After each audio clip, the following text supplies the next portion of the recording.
Welcome to Zen Fits and Zen and the Art of Movies. The two movies I wanted to talk about this morning was Avatar and Apocalypse Now. How are they the same? Have you ever thought about that? You know, Joseph Campbell aroused my awareness or intelligence, or call it Bodhi, when I read Hero with a Thousand Faces in 1970.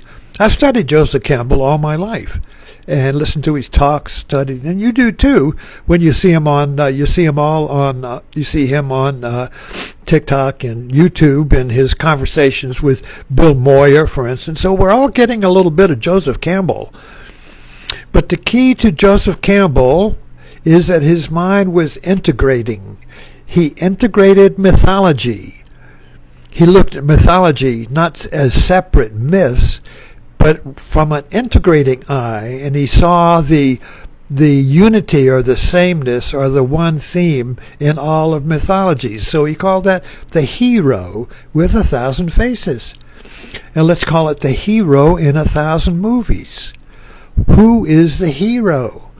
So every movie, every action movie has a hero. So in Apocalypse Now, there's Captain Williams. He's the hero.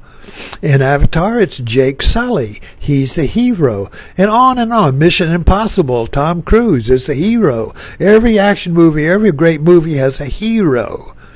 So the hero has 1,000 movies. But who's the hero? It's you. It's you. That is the awakening of intelligence, of true self. I am the hero. And I see that I am the hero, I am the one, by seeing the movie in a new way.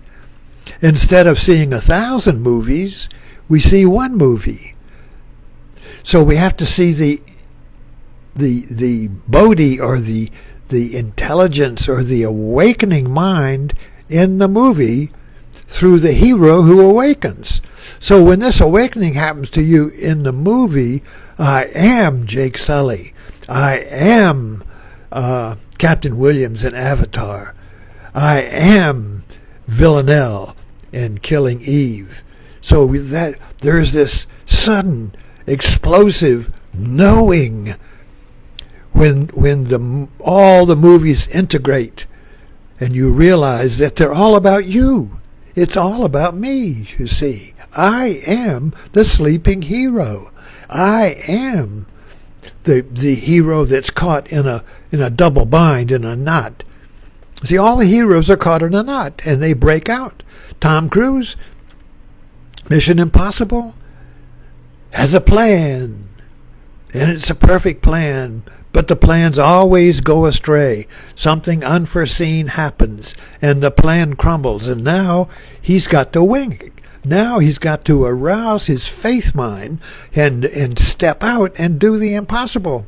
Where there is no plan, there is no script, there is no hope. He just does it, you see. And the same with Avatar. So Jake Sully reaches the impossible place where he doesn't know if the the human world is real or the Navi world is real. He doesn't know which is the dream and which is real, because he's going back and forth in the whole movie. He's flip-flopping back and forth. He's asleep as a human, and the Navi wakes up. He goes to sleep in the Navi, and the human wakes up. Back and forth, back and forth. What the fuck? What's real? He doesn't know. He reaches a point in the no man's land. I don't know what's real. He's in a total collapse. He's in a total position of you'd call it a nervous breakdown. He doesn't know it's psychosis. He's in a state of willing psychosis. He doesn't know what's real. And out of that psychosis, his true self explodes. And in Avatar, what is his true self? Why, he's riding on the last shadow. He makes the leap on the last shadow. What is the last shadow? The unknowable. He leaps onto the unknowable, and his true self is aroused and he gets out of the fix. Because he's the one, whereas before he was divided between the two. And the same with Apocalypse Now.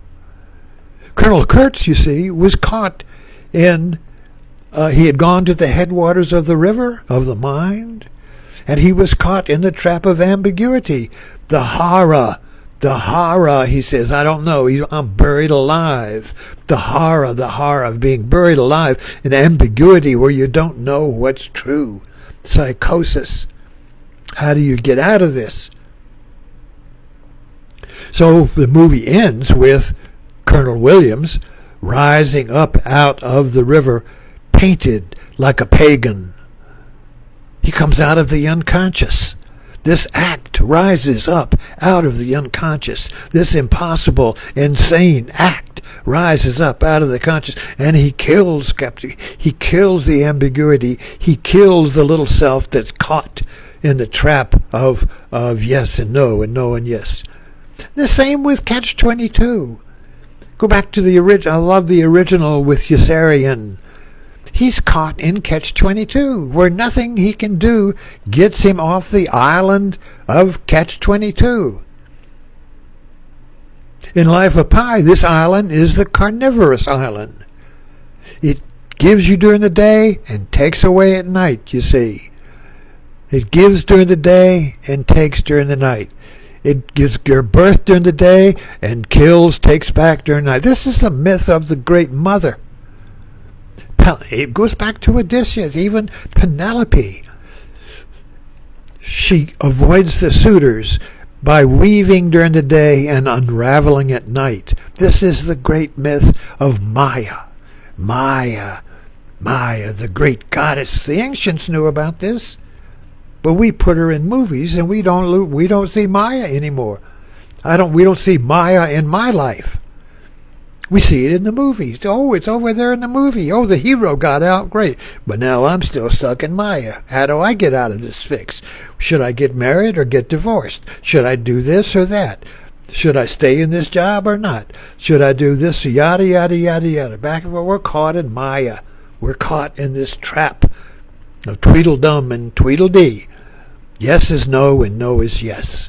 We're caught in the ward of One Flew Over the Cuckoo's Nest. All these myths, all these movies are the same movie. They're all about you. How do I break out of this Maya, this psychosis, where nothing is real? No matter what I choose, it comes up empty. No matter what I do, it's no good. What do I do? So we go to the movie. We watch the hero get out. But we think the hero's over there. We think Jesus is over there. We think Hercules is over there. We think the hero is over there. I'm not the hero. I'm stuck in Maya. So the movie's over and we have a glow for a little while. And then we're back in Maya. We're back stuck. We're back stuck on Noah's Ark, where everything comes in pairs of opposites. We can't get off the ark of opposites, you see. We can't get out of the Maya.